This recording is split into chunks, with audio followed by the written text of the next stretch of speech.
Welcome to Setnotes, the podcast that dives into the art and craft of short-form filmmaking. I'm your host, Ian Murray. I don't want to drone on about it, but today we talk all things drone with Chris and Charlie from Cinelabs Aerial. We explore how drones have revolutionised the way we capture aerial footage, delving into the technology, creativity and craftsmanship. We even get to see some of their contraptions, which they kindly brought into the studio to show us. We also discuss the differences between FPV, traditional and Cinelift drones, exploring their use case. So let's take flight into the world of aerial cinematography. Action!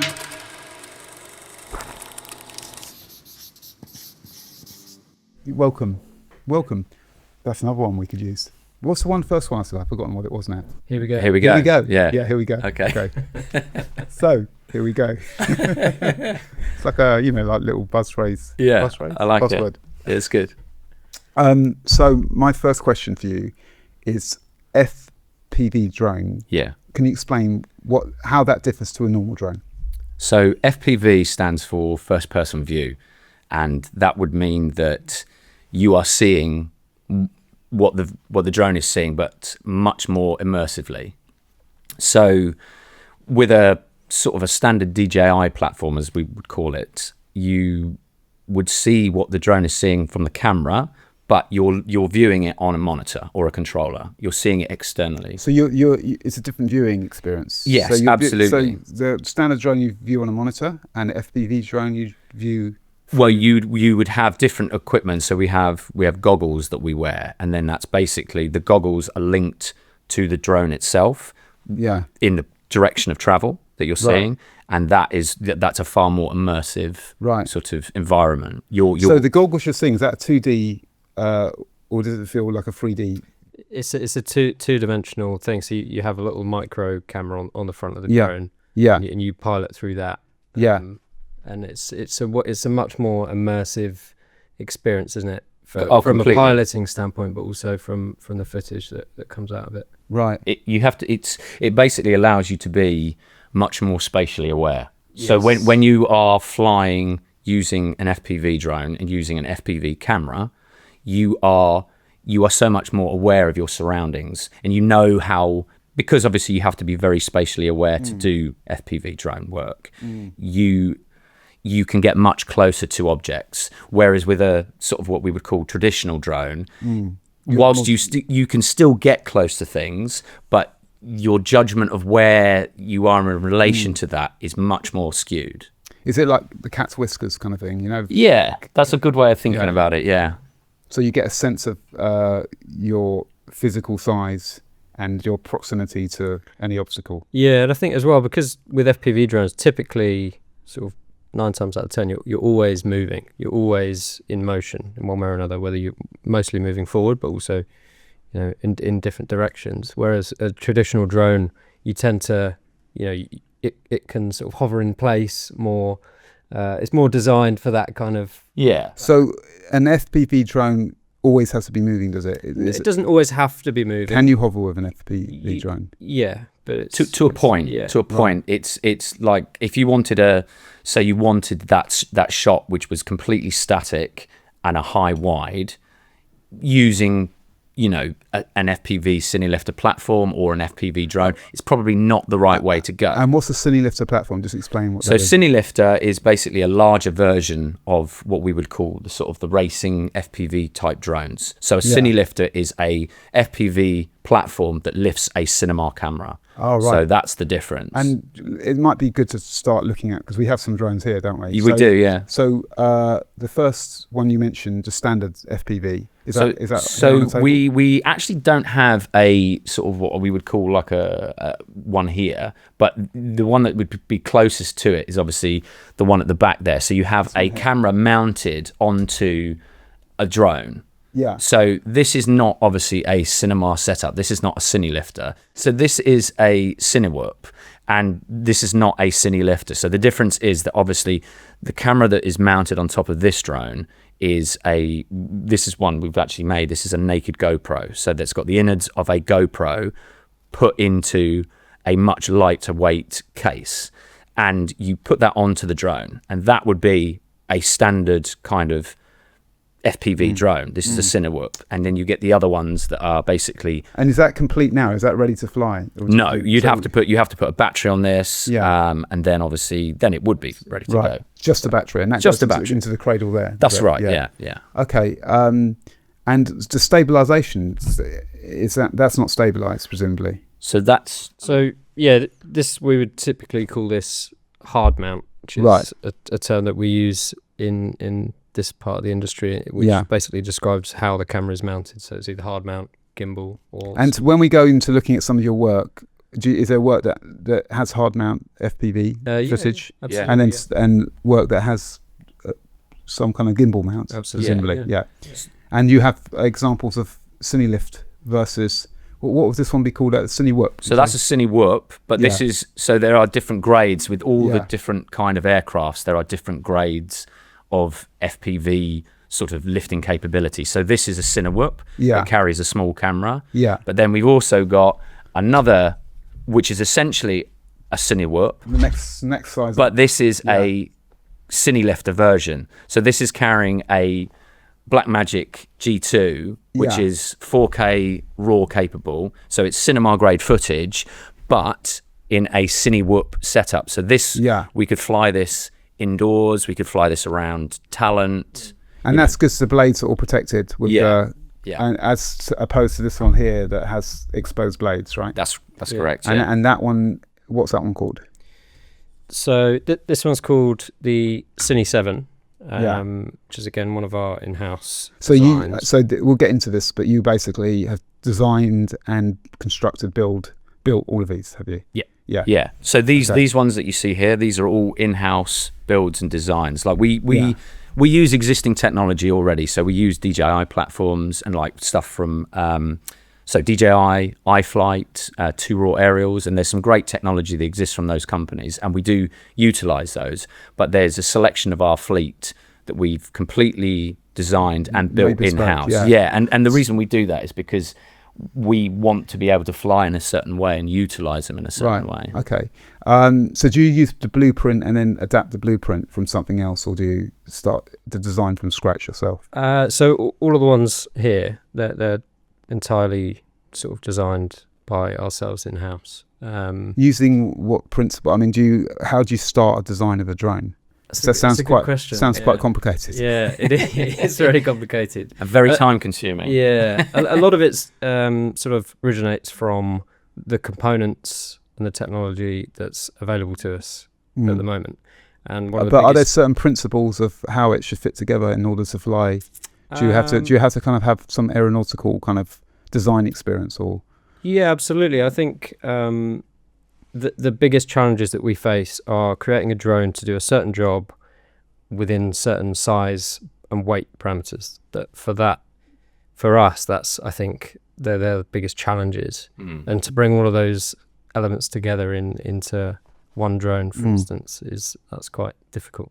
It is, and it's very time consuming, and sometimes you'll start on a design, you'll go down a certain route, and you think, this is going to be great. This is feeling brilliant, and you go through design iteration after iteration, and then you then obviously go into concept build, and then for one reason or another, we built it, and it doesn't fly or handle in the way that we thought it would, and you can't understand why, and you test and test and test, and then sometimes you have to go, actually, although we've invested a lot of time and a lot of money into this particular aircraft, it's just not working. Is it like, sort of, forgive the gross kind of sort of simplicity of this, but is it like folding paper planes as a kid and then trying them out? It's absolutely like that. Yeah. Trial and error, right? 100%. So let's go into your backgrounds a little bit here. So who's the engineer between the two of you, or do you share that duty? No, Charlie's like, I help where I can. I come up with ideas and suggestions, but Charlie, that's Charlie's domain. So do you have a background in engineering? No, absolutely not. No. My background's been in film and television, as a DP and camera supervisor in studios. And the engineering side, I've always been very hands-on with things, very much a hands-on learner. But the engineering side and the 3D modeling and manufacturing of parts and components has just been entirely sort of self-taught over the last few years or so. Yeah. So tell me, when you first came up with this idea of designing a drone, how did that come about? You were working as a DOP, and then you were flying drones before these. Yeah. So working as a DP, I was first introduced into FPV as a completely new concept to me, and I decided to build an FPV drone from components, sort of off-the-shelf components. And had you flown an FPV No. drone? You hadn't. So you just thought, I'd build this as a project and then see if I could make it fly. Yeah, it was purely a case of that looks cool, I'm going to try that. Yeah, that's the way I learn is very hands-on. Right. And it's very much snowballed. Obviously, from that first drone you build and it flew. I take it. It did. Yeah. There must have been a satisfying feeling when you saw it. But it's such Take flight. an exhilarating feeling. Yeah, when you jumping completely into the unknown, into something, and you manage to make this bunch of things, essentially come to life. And was it a kit, or did you have to engineer components? Well, that's one of the difficult things. The very first one for me was a kit in a way from various manufacturers. So there's no sort of one size fits all. So you select the components you want, and there are many components to choose from. And then you have to figure out how to make all of those components work together. Wow. I mean, I'm just trying to think of a comparative industry where you get the part. It's like if you were to buy, I don't know, it's almost like buying, you could look at it as like it's buying a kit car initially, but then trying to put that together. But the difference is with a lot of this technology that we're doing now is that there's no rule book, there's no handbook, like this is what you should do, this is the way that it's done. It's, as Charlie says, it's very much learning as you go along. And the more you do it, the better and more streamlined it becomes. So now, rather than buying a kit or doing whatever, we'll have a conversation and we'll say, right, we need a drone that does this. This is what the drone needs to be able to do. It needs to give us an example. Yeah. Okay, so we had a job. We had a job that came up, and it was a job that required us to fly inside Lord's cricket ground with a full stadium of people, which obviously And how long do you have before getting the job in and to actually having to? So sometimes it can be you have a good amount of time, but as you know, the industry, sometimes jobs just crop up and you've got like a couple of weeks or even less time. The problem obviously with what we do is that you always run into, you have to have permissions to fly in specific areas, particularly around London, but obviously all over the country. And that is also governed by weight class of the drones themselves. But this particular job, we had, I think it was like a month or so before the job would come up. And they were asking us whether we could facilitate the job, whether we could do it. But they were very, very much on the point that the drone had to be what's called sub 250. So you get weight classes where you've got a drone that weighs less than 250 grams, this and this one here. And the reason for that is that your separation distances from uninvolved people, so that means people who are not part of the production, is diminished massively if the drone itself is less than 250 grams. Because that means that it can hit someone without causing... Exactly. It's all to do with the amount of inertia and the impact that's going to give it. Like basically at that weight class, they suggest that it's not going to be a fatality if somebody is hit, if it falls out of the sky. So you could fly that one into a model's face and it will be... Well, I mean, I wouldn't suggest that. It's probably not a good move, but if it depends what you're into. We won't give you the control. So with this particular drone, the job had come in and they were asking us about this, and they were adamant that they wanted it sub 250. And so I spoke to Charlie and we were talking about the parameters of the job, and at the time we didn't have a platform that supported that, something that was sub 250 but also had the ability to live output a feed, like what was happening there and then. And I spoke to Charlie about this. Like, I was actually on another job at the time. Like, I called him in the morning, and we were discussing this. And I went back to my job, and I was doing it. And I think, I don't know, how long was it? Like maybe 4 hours later? Four or so hours, yeah. Called Charlie up, and I said, "Hey man, have you had any thoughts about the sub 250?" He went, "Yeah man, I'm in the field testing it now." And I was like, "What?" And so he had gone from idea to design and conception to execution in 4 hours, and was already testing it like a 4 like hours. A crazy mad scientist. Yeah. Basically. Exactly. Yeah. Wonderful. Yeah. Yeah. Huh. And I mean, like, I mean, you were so happy with how it was, like for that, like, 4 hour turnaround. Yeah, absolutely. It was a case of, okay, we need this tool that we don't have. There's very few alternatives on the market to buy, for instance, for this, in order to be ready for this job. So I've got the means and the time to design and build one, so let's do it. So the building the workshop, having the facility to design and to be able to print, we'll go through the components later, but it's like a big part of the business, right? I would imagine. Yeah, it's. I mean, I think we could certainly still run our business with using aircraft that were purchased from other manufacturers, but I think for us, being able to specifically design drones and components and modify things exactly how we want them to be is, that's one of our selling points. It's totally, but it's also it's so handy. So if we're working on a particular aircraft and something's not working, we need this mount. We need a mount that does this. So we need the camera. We need the camera a little bit higher or a little bit lower. Charlie's like, right, okay, well, I'll get on the program. I'll design a new mount, and then we'll take it to the workshop and cut it out of carbon fiber, and within like half an hour, aluminium or whatever it happens to be. You can cut aluminium as well. Yeah. I mean, it's.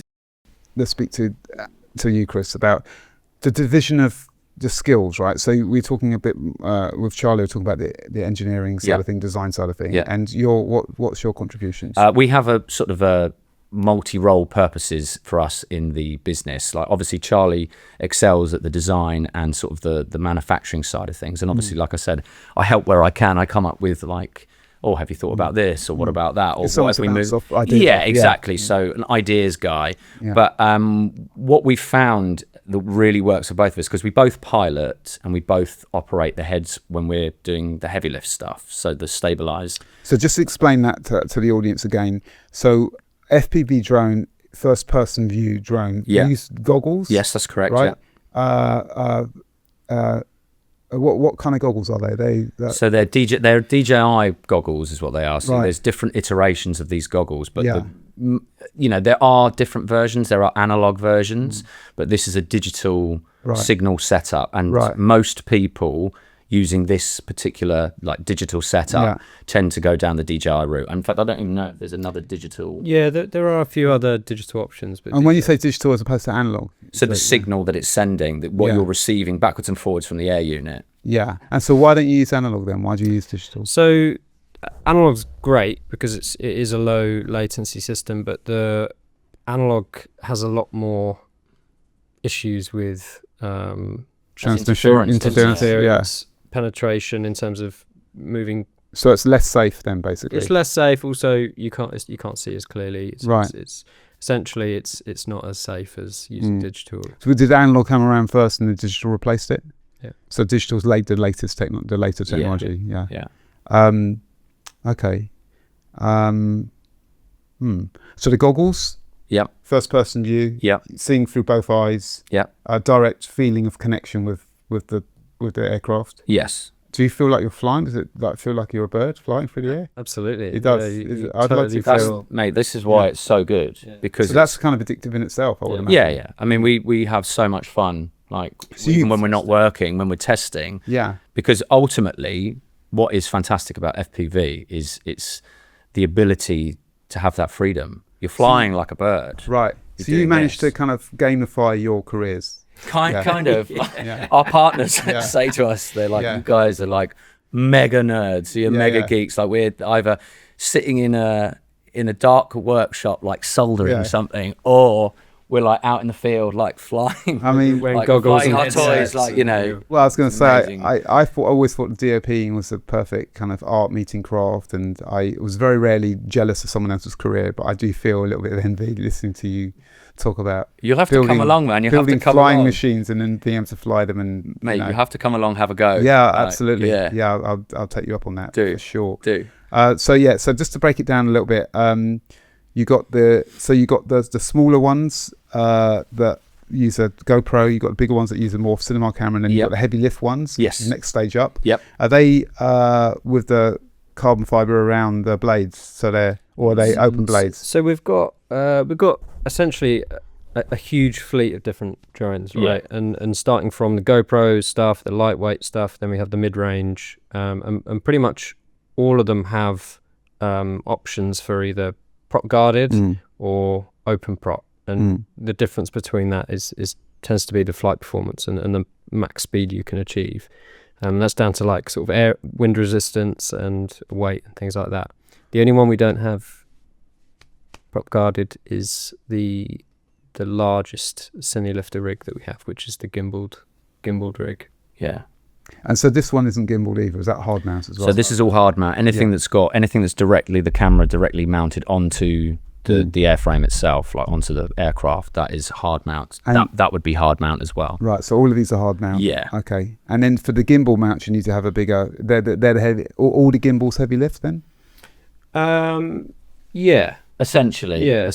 What we use ours for definite, because obviously we've got two different setups for gimbal setups. We use one, which is a slightly smaller platform that uses a DJI RS3. And you can obviously, the payload that you can take on that you would hold handheld is essentially what you could use on the FPV Cine Lifter. And then we've got a much bigger setup, which we put a Movi Pro on. And then obviously you can fly a much heavier payload on that. And we have that set up. So we either have it that it's camera directly onto the Movi Pro, or we have a full and that'll take a full cinema camera, pretty much. Yeah, pretty much. Anamorphic lens, or to a point you can't. There are weight limitations, because obviously the heavier the unit, the less flight time you have, and also there's only so much that it would be probably safe to fly in that setup. But we have it set up with full focus setup. So we have a focus puller with us, and then that's a 3-man team. So you have lens control. Oh yeah, we have lens control. Yeah. Obviously, you try not to use zooms, because, as you know, when you zoom in and out, there's elements inside the lens moving which obviously will shift. Exactly, and you don't want anything to affect your center of gravity or balance while you're flying. Okay. You want things to be fixed, and you want to know how it's going to react. But that's why it kind of works quite well between us, because it's multidisciplinary between us. We both pilot and we both operate the head, and in doing so, it creates this kind of unspoken understanding of where the drone is going to move, because both of us do it. Yeah, right. You kind of feel from the other person. Synchronicity between the two of you. Totally. You have empathy for each. But as well, you can feel it moving. So if Charlie's doing a move or I'm doing a move, Chris can anticipate where I'm going to be going next, and how he's going to counter that movement. So some of the drones here don't have separate operating to piloting. No. Right. That's and what would that be called if it's the same? This one just. So this is hard mount. This would be hard mount setup. So these are all. So it's only when you're on a gimbal, presumably, that you have those separate. Yeah, but it doesn't mean that it's like one person. So to be safe and to be legal, you shouldn't be flying these on your own. You need someone else basically with you, because as soon as you put goggles on, you lose VLOS, which is visual line of sight. And the CAA dictates that at all times you have to have VLOS, which means you are looking at the drone, you're not losing it. Yeah. And because you have the goggles on, you need someone to be spotting for you, to keeping an eye on it, but also, it helps, as you know, to have like an assistant or a technician. So this is where it becomes, it's not just one person on their own. There's multiple roles within the team that need to be filled. And do you have to bring other people on as well? Is it just the two of you that manage? Yeah, absolutely. We've got a pool of freelance guys that we've trained up, and they're in various roles, whether that be the technician side. So what on the biggest sort of production you've done? How many roles in your unit are there? It's like 4 or so. And what? Talk us through what are those roles? So the roles would be pilot and operator, and like Chris said, we can often jump between those on one pilot and operator. Yeah. And so the pilot is flying the actual aircraft. Yeah. The operator is operating the camera on a gimbal. Yeah. Yep. Unless it's hard mount, then you have a pilot and a spotter. That's correct. Right. Yeah. Okay.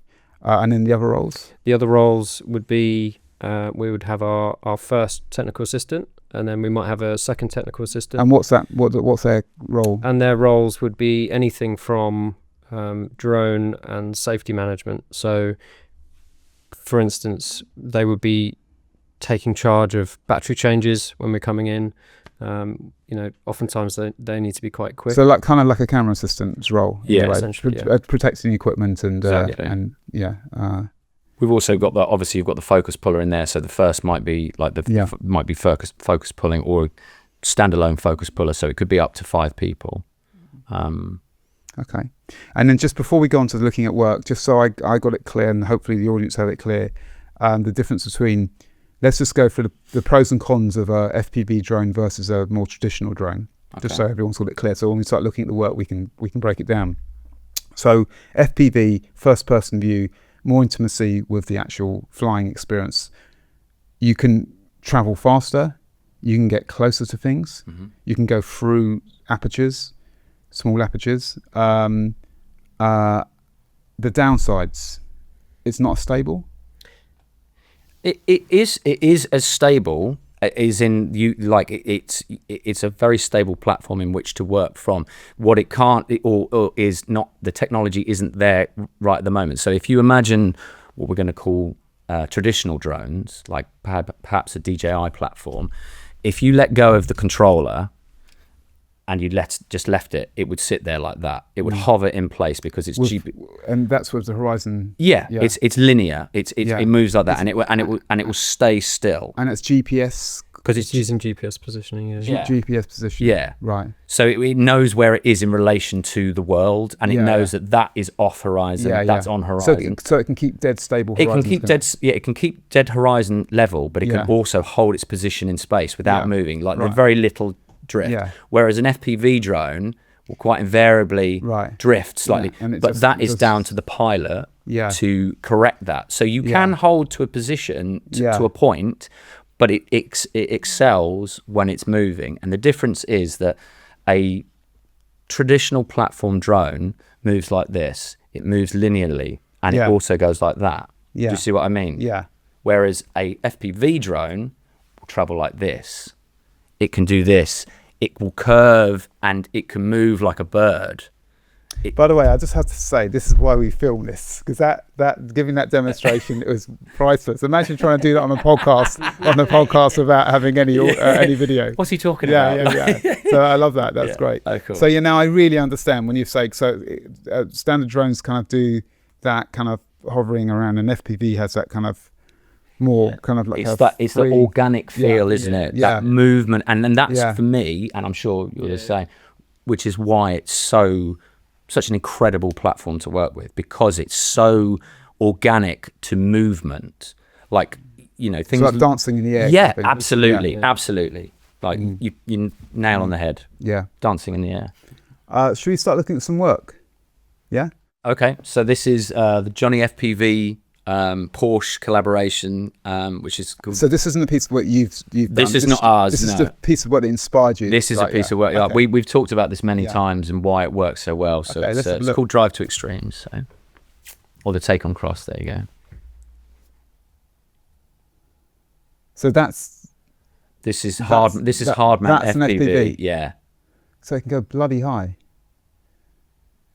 And that's still FPV, is it? Yeah. This is all of it is FPV. The whole lot. Everything you see on camera is FPV. Wow. It's like diving like a bird of prey. Exactly.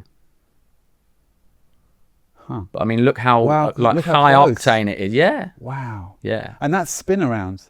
Yeah. But look at the transitions as well that they've used, that they've put together. So this was filmed in 2 locations. It was in UAE and Finland. And the reason why it works so well is that like the transitions that they've used, they're absolutely seamless, like that, you know, and it's the locations and the pure brilliance of the cinematography in it. It's really a special piece of work. Wow. This looks like the most fun thing you could possibly do with your time, doesn't it? Yeah. No wonder you guys got addicted to this. Yeah.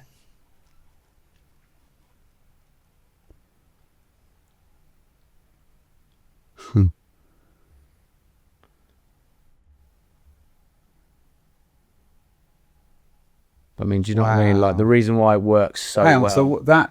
So that was obviously a transition. That was a wipe. They went through that and then used another piece.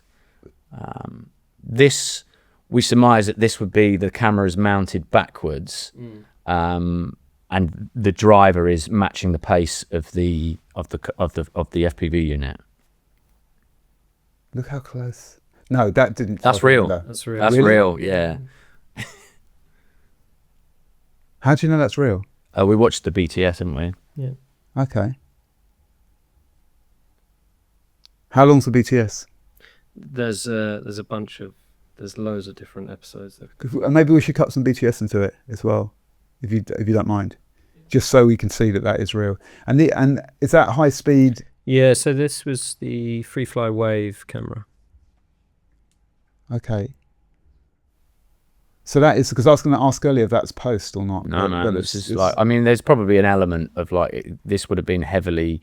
I would imagine it's been heavily, you know, dealt with, because I mean, it's just you look at it, it's like it's seamless. So there's obviously work that's gone into it, because you know, there has to be an element of that. Yeah, but the core. But the core element of it, I mean, it's incredible flying, an incredible piece of work. Yeah, you know, It takes you both ways, doesn't it? it really does.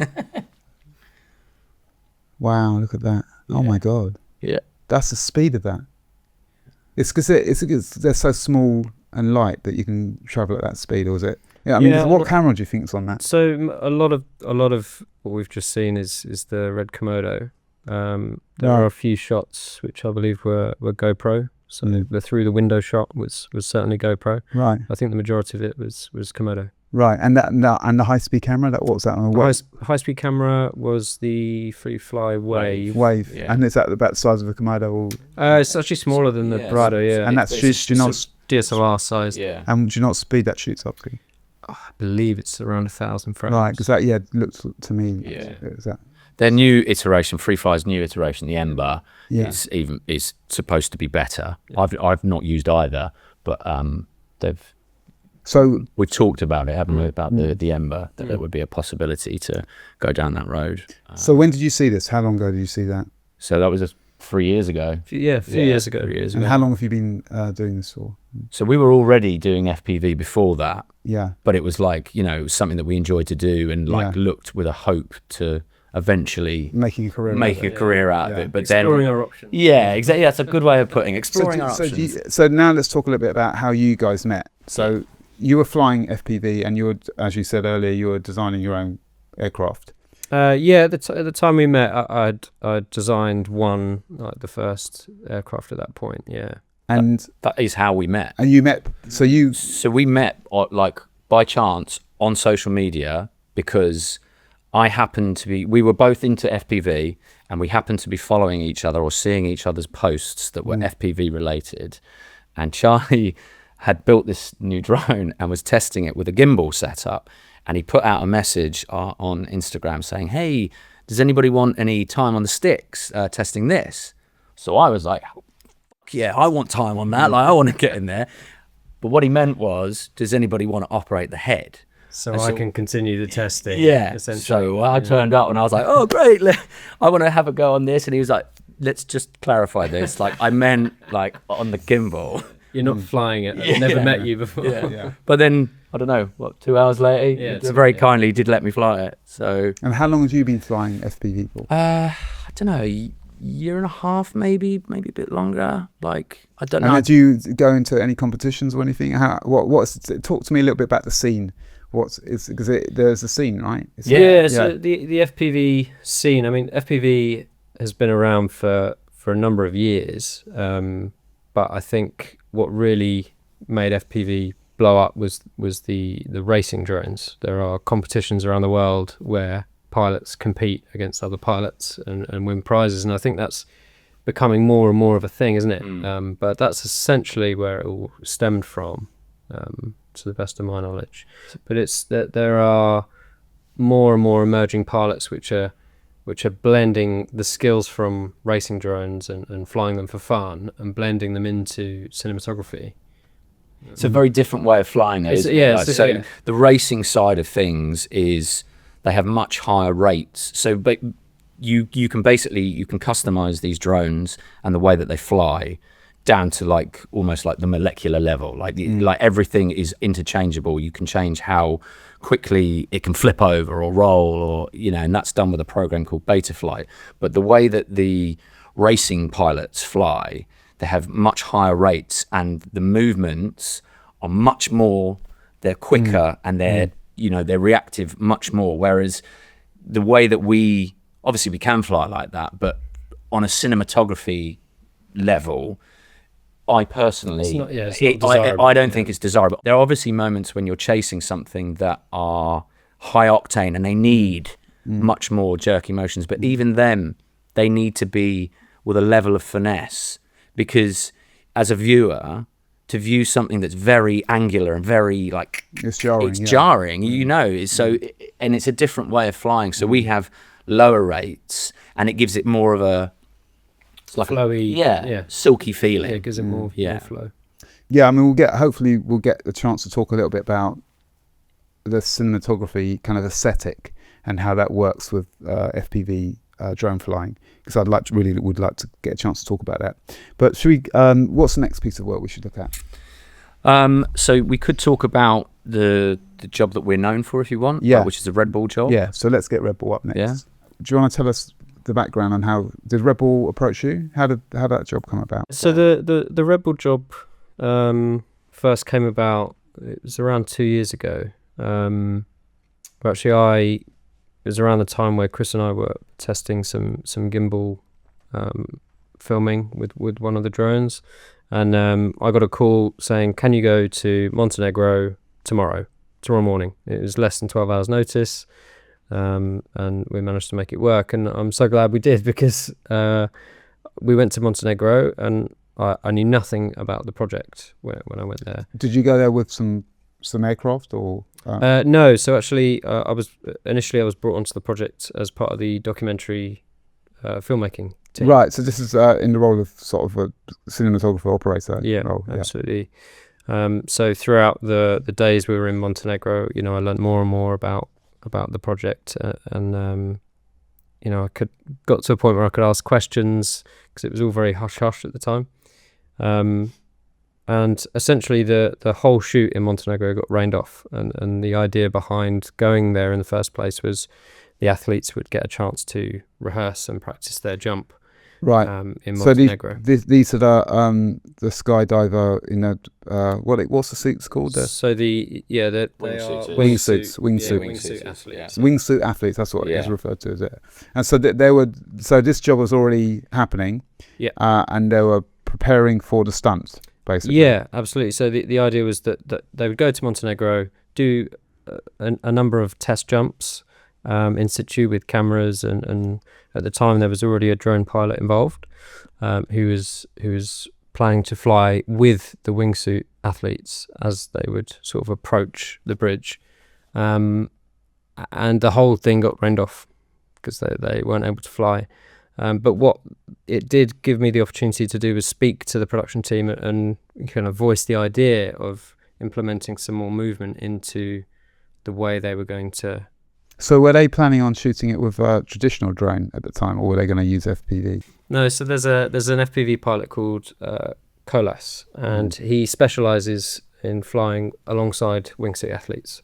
All right, so that's they brought quite a him specialism. in. Yeah, absolutely. So they brought him in, and the plan was all along that he would find them after they'd jumped and fly down with them through the bridge.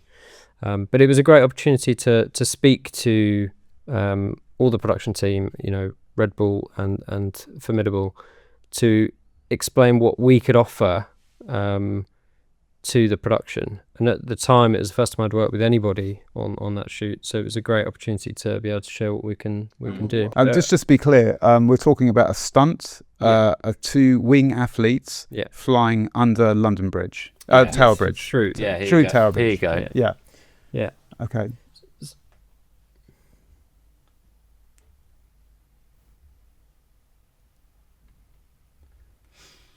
So they are presumably quite high on caffeine at the moment, are they? Yeah, I think they like to keep themselves topped up with a specific brand's sort of drink. Yeah. So they're delivering some dialogue to camera saying how they're completely insane, basically, and they're setting. They're you know, it's like that's the scene set of like you know, we're here. This is what we're doing. Like we've got one chance to get it right. So you know. So they're at this point. So do you want to point out the shots that are yours? Yeah. So we've already that big vista at the beginning. That pull-out wide shot was that was us. Yeah. And then obviously this is part of the ground team. Yeah. The camera team that's there. Yeah. And then obviously they're now being followed by the wingsuit, the third wingsuit athlete who has a camera on his head. Right. So you see him there. Yeah. Okay. And then obviously as they're descending. Is that still the wingsuit? Yeah, so we can obviously everybody's looking out for the smoke that we're hearing the calls. Is that one of the reasons for using the smoke, so you could track them easier? I assume so, yeah, and thank goodness that they do, because I mean, looking on a monitor, a helicopter at 3,000 feet and 2 tiny little dots jumping out, it's like looking for pixels. So this is the second FPV operator. This is Colas, and he dives underneath. Yeah. And as they get approaching this, we've already become airborne, and we're along that side of the river. So this is us. Right.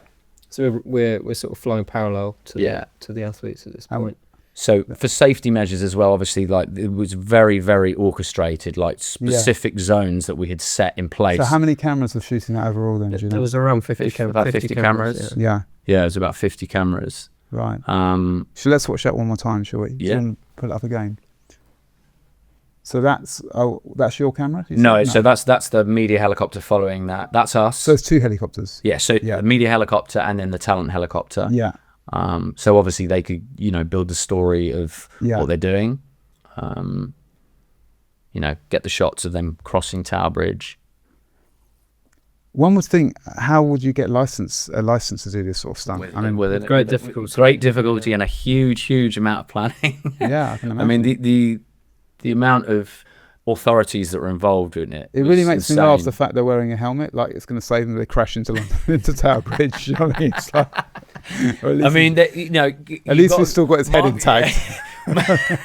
Marco and Marco are like, they are incredible athletes. They're such good dudes as well. They're such nice guys, and they are literally, I mean, they've got balls of steel, man. Let's be honest. They've got balls of steel. More terrifying than... they're doing like 160 odd mile an hour, like going through the... and they're live mics as well. So when he actually says, "Oh, this is quite intense," that is actually that's live. him. Yeah. That's one of the Marcos. I think that was on the levels of intensity. It doesn't really get much more. That's like the understatement of the whole. Yeah. You're right. I never really thought about it like that. God, this is intense. Yeah. It is pretty intense, man. Yeah. But you can see they're actually diving really quite steep. Yeah, that's what surprised me, actually. And then you look at how they pull out of this. So they're like almost like, they're probably like... What surprised me also is how close they are to the towers. Yeah. You'd expect them to fly a little bit in the middle. No. But they're such professionals, and they are, they do this day in, day out. They are the best in the world. Or some of the best in the world, for sure. Let's swoop back up in order to deploy the parachute. Yeah. So at this point, obviously, we're following. We're in what we call operational area 1, and then as soon as they deploy, we're talking between ourselves. Deploy, which means enter operational area 2, because we had it that you could not leave operational area 1 for safety zone before they had flared up, because what you don't want is a drone in the line of a man flying towards it at 160 mile an hour. So as they come through, obviously we are making sure that we don't stray out of this safety area. Yeah. And the other drone, Colas, his operational area is that he must peel away from us and the athletes. So you have sort of bands of air that you're allowed to inhabit, basically, and you can't cross over, like kind of air traffic control. I mean, we went through, I don't know how many iterations of safety briefings and plans, and then changes to the plans, and then changes to those plans. Talk me through the emotions when you're actually doing it for real, knowing that if you make any mistake at all, that it's going to be like. I mean, the feelings on set was like, in the morning, it was palpable. I mean, everybody's a professional, everybody is like ready, but of course, nerves are high, man. Like, you've got one chance to get this right. Everybody's got one. Everybody across the board, one chance to get it right. It's going to be over. It was like we laughed about it afterwards. It was like basically best part of 2 years worth of planning over in 45 seconds. 45 seconds, right? So 2 years in the planning. Near enough from when we joined the project. Yeah. And where did this air? It's YouTube and Redbull's channel and all that stuff. I'm just so amazed at how, especially the left-hand guy, how close he is to that tower. Oh, was it closed? Was the bridge closed at the time? Yes. Yeah, the bridge was closed. Our call time was 3 a.m. or just before. It was like 2:45 a.m. and the jump happened at, I think it was like 5:20 in the morning. And the reason why it was selected at that time was to minimize impact to London and to minimize the amount of people that were there, so there was less to try and control and less things, like less variables. Less variables. Airspace regs to deal with and all sorts with Heathrow and London City. So it's a quieter time. So obviously, there's people in the airspace that wouldn't normally be there. There's a helicopter at 3,000 feet above the Thames. There's two guys in wingsuits flying above the Thames. There's an FPV drone like flying up to chase these guys. There's a cine lifter platform along the edge following them, and then obviously there's all these people and these cars like waiting to cross the bridge.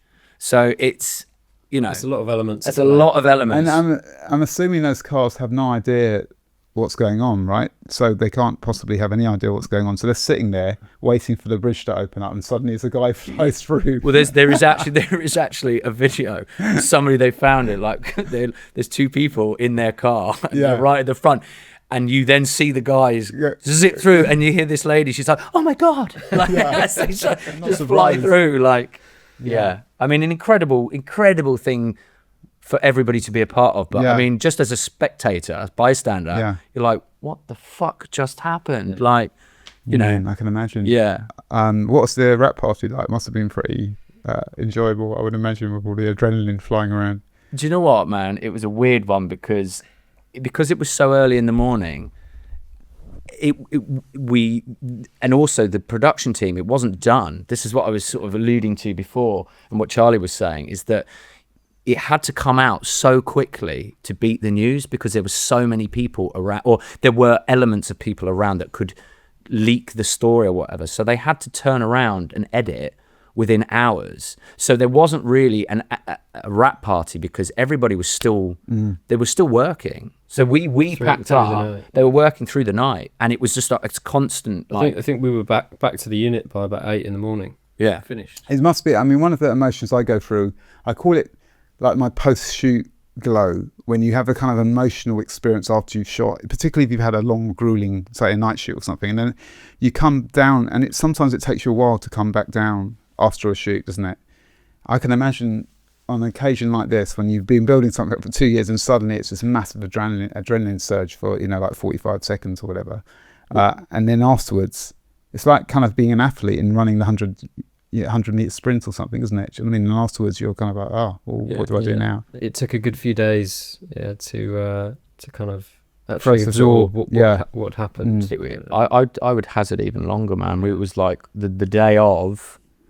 Then the first thing, when we got in the van and we packed up, we actually sat in silence for about 20 minutes, because it was just like, for you, that's quite. Yeah. Everyone watching this will be like, God, he can be quiet. He can actually like not talk. It was such a weird feeling, because, like you said, it was so much adrenaline, but it was this processing. It was like, I can't believe we've done that, and I can't believe how well it's gone. There were so many emotions for that reason as well, but also because we'd been involved in the project for so long, and the project had actually been moved many times throughout those 2 years. So it was scheduled to happen much earlier than it did, for various reasons. So it got to the point where it almost felt like, is this ever going to happen? Yeah.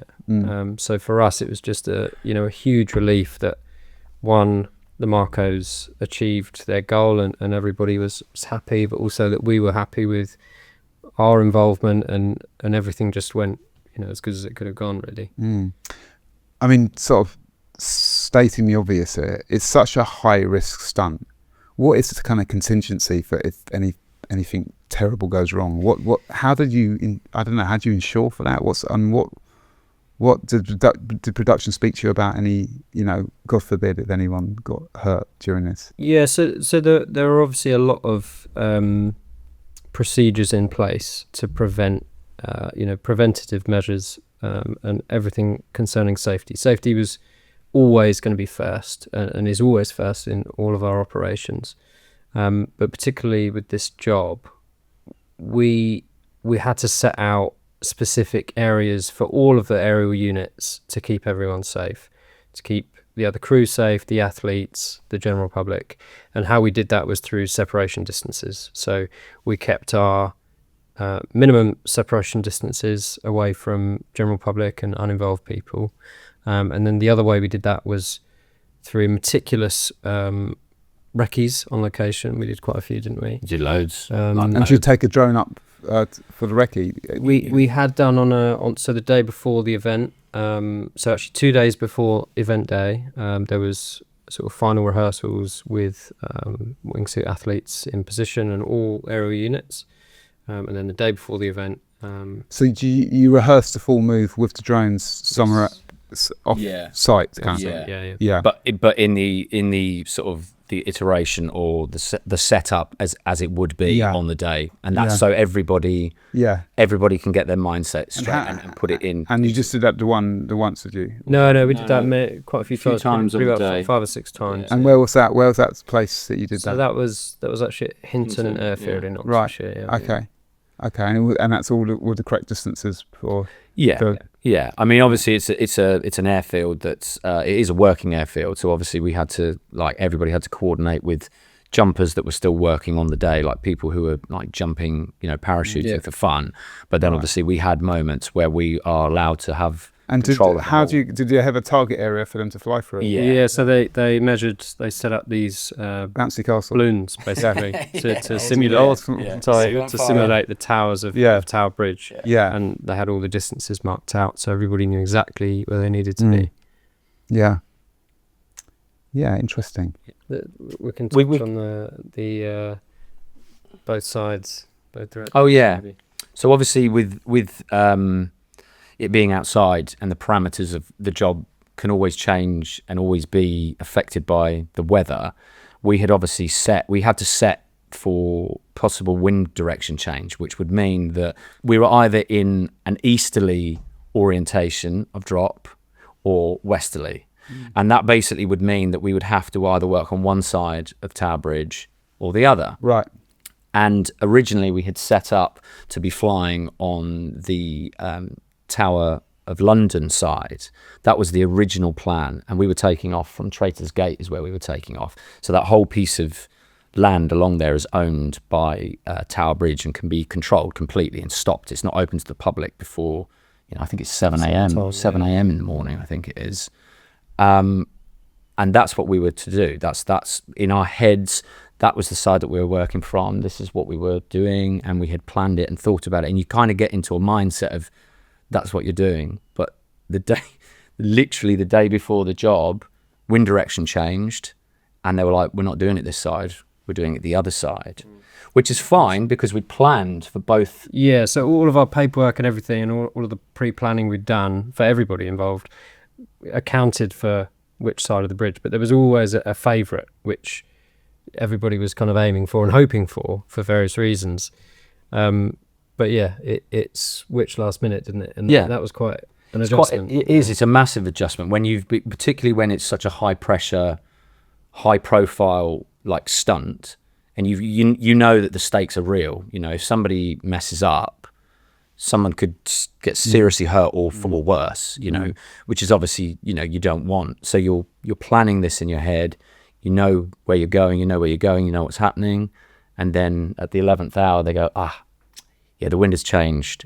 We're doing it the other way now. And you're like, okay, now we need to get into that headspace of doing it this way, which is fine. Like I said, we'd planned and had planned many times around both orientations, but it's quite a shift in your head when you're like, we're doing it this way. This is the way we're doing it. So in some ways that could have helped you, because it makes you more on high alert, doesn't it? Absolutely. It makes you more kind of, because sometimes if you over rehearse something, then that can be a danger of that you think you're good, and so you don't have that kind of high stress that you need to. It actually helped us as well, didn't it? Confirmation bias. Yeah. I mean the actual visually the way that we ended up shooting it worked out much better for us, and I think all of the cameras. So going back to your initial conversation with production, this is when you were a DOP, you're working with them in an operator capacity or something, and you said, I can also fly drones. Yeah. What was your package that you offered them then? How did you get onto the job? Because they had someone who was an expert. Were they looking for a second drone at that time? Yeah, so they had Colas who specialises in flying really close proximity with the wingsuiters, and he does that absolutely brilliantly. And that wasn't something that we wanted to offer them. What Colas was offering was going to be absolutely amazing for what they wanted to do. At the time, we had a platform which took a slightly smaller payload, slightly smaller gimbal, and it was more the case of just offering up the idea of us giving them some dynamic movements around the landing of the two athletes. Right, okay. Charlie had cleverly spotted that once you pass through Tower Bridge and you've got all this adrenaline, all this excitement going on, then it's all static. It's like so the camera, the drone would follow, they'd flare up, and then after that it's like, whilst it's still exciting, it's very linear. It's fixed cameras. Whereas Charlie was like, and spoke to, director and stuff, and the exec, one of the execs, and the director, and just kind of voiced my opinion, saying that this could be an excellent option to help. Yeah, you can add value. Yeah. This is how we have to thank Remy, John, and John for and Erin. Putting their trust, and Erin, putting their trust in us. Did you have a show reel you could show? You had pieces of work you could show them at that at the time, yeah. So there were lots of discussions, sort of on and off, about how we could come involved with the project, and I think one of the turning points for that was when we did. Again, I was asked to do a shoot in Oxford, another airfield site, to do a test jump with the Marcos in situ. Which wasn't rained off that time, and at that time I was still sort of doing ground cameras, and that gave me another opportunity to showcase the team what we could offer, because by that point I'd really understood the project and how it was going to be shot and how it was all coming together, and I tried to get involved a bit more with how it was all going to work. So yeah, that really was the turning point, wasn't it, for getting a second drone unit involved, and that's how we did it. Yeah, good. And the rest is history. Indeed. Well, I was asking you initially, actually, my first question was your contribution to the team. Yeah. And you're saying you both pilot. Yeah. And you both operate cameras. Your background is operating as well, right? It is, I'm director of photography, like DOP in like certain areas of the industry, and have done for a long time. Obviously, I've camera opt for a very long time, and for yourself as well. Like we've got a pre-existing relationship. We have, yeah. And so tell me how the segue from operating to FPV. Was it a hobby at first? Then you started. So,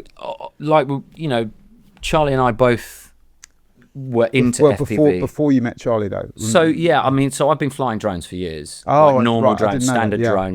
Very very long time.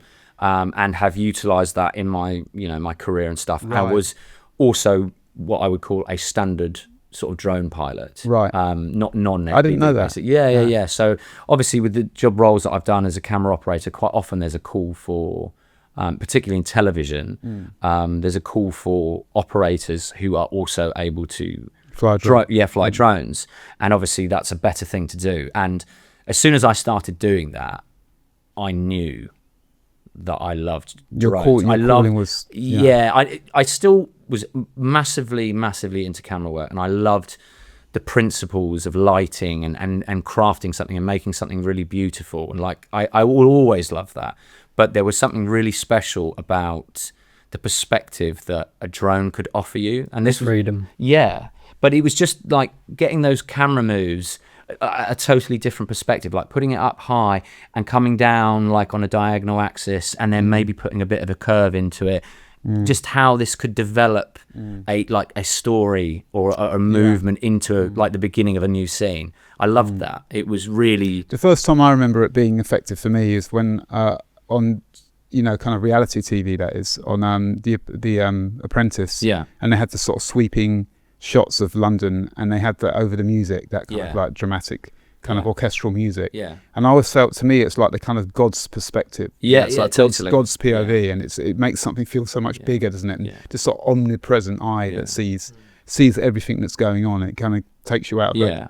And we'll get into that, because I wanted to, like I said, I wanted to talk about sort of point of view and what the emotions are elicited from certain camera formations. So, but let's get NG up now, shall we? This for us is the perfect example of why and how you can utilize FPV cinelifter, like gimbal, stabilized gimbal FPV cinelifter, and create an incredibly cinematic sequence while still retaining incredible amounts of movement and precision. You're retaining the freedom of flying FPV without limitations, but also having, combining stabilized. It's the smoothness of drone. And the important thing to remember with this piece of work is every single shot is drone. There's nothing. There's no other work in here other than this is definitely the favorite shot of it's the highlights. So it goes from a high wide into dropping into a gully beside the drone. So that road there, you could only drive. You couldn't get a tracking vehicle down that, basically. So what we were able to do with our platform was fly from a high wide, drop into the gully that was beside the road, and then fly along and give this profile shot with foreground in the shot. And you just wouldn't be able to create that on any other platform. Yeah. Okay. So they're kind of I'm trying to think of the right word now. The agility of the drone. So the FPV is just a more agile drone than your standard sort of. Yeah, and I think part of that is because of the lack of sensors and software limitations that most sort of traditional drone manufacturers would put in place. These are fully manual. There's no stabilization involved in terms of flying. You're fully manual on the controller, and if you let go of the sticks on the controller, the drone will just continue on its path or wherever whichever trajectory. So it's kind of like driving a sports car and having the feel for the road. There's zero ABS. There's zero. There's no traction control. There's no nothing, and this is why it's it's difficult to do. Like when I came from like flying normal drone. And big learning curve. Oh my God, the learning curve was insane. So I thought immediately, I was like, I'll take to this like a duck to water. I've been flying drones for years. And the first time I had to go, I was like, oh my God, this is so difficult. Talk us through what the difficulties are. What's the first in regards to automation, so like a standard drone, there's autonomy to this, right? So it will you give it thrust and it takes off. And it stays there, and you tell it to go forward and it goes forwards, right? But it stays on a kind of linear level, and if you let go of everything, it will stay still. Whereas like an FPV drone, whether that be a Cinewhoop, a Cinelifter or a gimbal Cinelifter, it's all manual. It's more like flying a helicopter in a way, because you're in charge of thrust, pitch, roll, and then on top of all of that, you've got yaw as well, which is turning you like this. But then you have to be aware of your surroundings completely. So there's so many factors that play into just controlling that, just to go forward, just to go in a straight line, or and not hit something and not go off.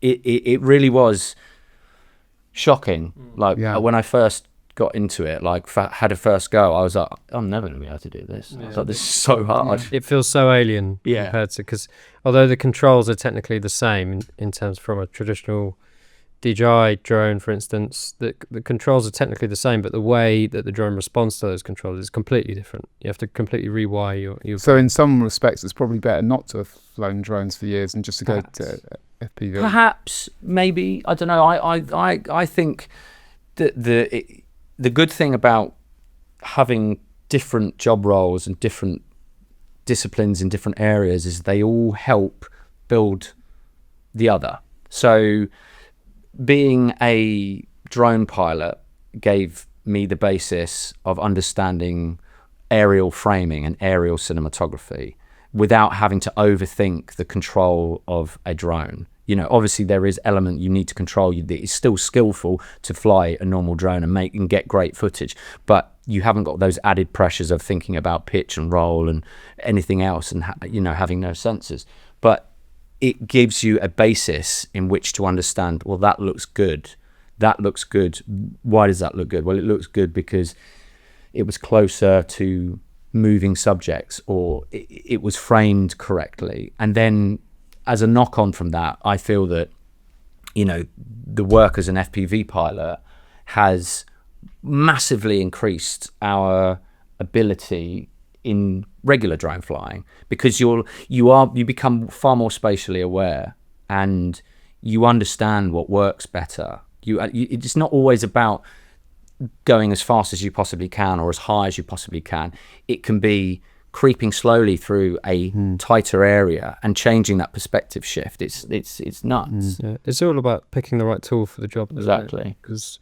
And that's why we have so many different aircraft. So with that in mind, can you play MG again? Was it just a single drone that you used on this, or do you mix it up with different drones? Yeah, so the MG project was all using one drone. Yeah. And that was, do you have that here? Is that the one? No, that's one of our larger gimbal rigs. Yeah, right. So that takes the Movi Pro and a larger camera payload. Right. Okay. And what camera were you using on this? So the MG project was shot with the Red Komodo. Right. Okay. Komodo 6K. So you got that down there, haven't you? Should we have a quick look at that? Yeah. So so it's a similar drone to this with a Movi on it. Yeah, it's a larger drone. It's about 30% larger than this one. Should we put that on the table here? Is that going to block the screen? Yeah. We've got too many drones on the table now. How many drones do you think we can fit on this table? So this is the Red Komodo. Yeah. This camera is a very good camera for drones. It's absolutely fantastic. And I think one of the things that the Komodo is, the reason it works so well on drones is because the image quality is fantastic. You have the red raw ability, but also it's so small and lightweight. It's a box camera. Yeah, it makes it so easy to. And global shutter as well. It's global shutter. Yeah. So can you explain to people why global shutter is significant? So yeah, that's a good thing actually. So global shutter, especially for use in FPV and high octane sequences, the global shutter is amazing for maintaining what's the correct amount of motion blur without it looking choppy and mechanical. It makes it's more like what your eye will see. It's smooth and it glides. And especially when you're moving at high speeds, such as that drone control up to around 90 miles an hour. If you're doing a fast turn at 90 miles an hour, if you don't have a global shutter, your pixel readout is going to be it's going to break up. Yeah, so the Komodo is fantastic on a rig like that. And what lens have you got on that? Is that the Canon? No, so that's a Lauer 14. Oh, a Lauer, it says on here. 14, yeah. 14 mil. Yeah. So do you presumably with the heavier cameras, the heavier lift camera drones, you can have lens control on it, so you can shoot on a slightly narrower depth of field. Yeah, you can absolutely. It depends on which platform, because for traditional FPV, like hard mount, so this unit here, you tend to fly with quite a deep stop, just because of the nature of using wide angle lenses and moving quite fast. But you absolutely can run tighter lenses, and you can run focus and all sorts if you need. So people run wide angle lenses because it's easier to get good footage on wide angle lenses. I think when dramatic footage. Yeah, I mean, when you're moving at speed, I think the depth of field aspect. Because you're seeing first person view, you're seeing the lens. No, because you've got a separate camera, haven't you? So that's you're not seeing what the camera sees, as in the cinema camera. Right. You're seeing what this camera sees. Right. So how do you know what you're framing then? So you have to so if you look here, this is what Charlie was talking about choosing the pitch of your camera. So you have to match this camera to the angle of this camera, because then that way what this sees is what this sees. Very closely. And it's very closely It's like matched. a parallax. But you can also set up frame guides within your picture within the goggles, so you can perfectly match those, so you can know exactly. Yeah, and that's only relevant for the hard mount. And when it comes to the gimbal mount, you have a separate operator that's operating off a screen. You've got the goggles piloting it, and then someone else has got a screen and operating. Yeah. And do people ever use wheels to operate, or is it always a joystick? You can do, It's preference, isn't it? It's down to personal preference. Yeah. And how would you say the moves differ between the aesthetic of the moves differ between a hard mount pilot only to a pilot operator configuration? So the difference is if you had a hard mount camera, you would always need to be moving at the whatever pitch you set the camera and you would have to move at that pace, and always have the subject or the car or whatever in. There you go. Okay, so so if we have this pitched like this, and the camera is matching, the more pitched we are, the further over we are for the camera to be level and to see. So it's angled, And you angle it for speed purposes. Yeah. So if you're more like this, I can't really do this because it's so tight. I don't want to break the GoPro. Yeah, there you go. So if it's pitched like this, obviously, if we're flying along and the camera's like that, we're looking up there.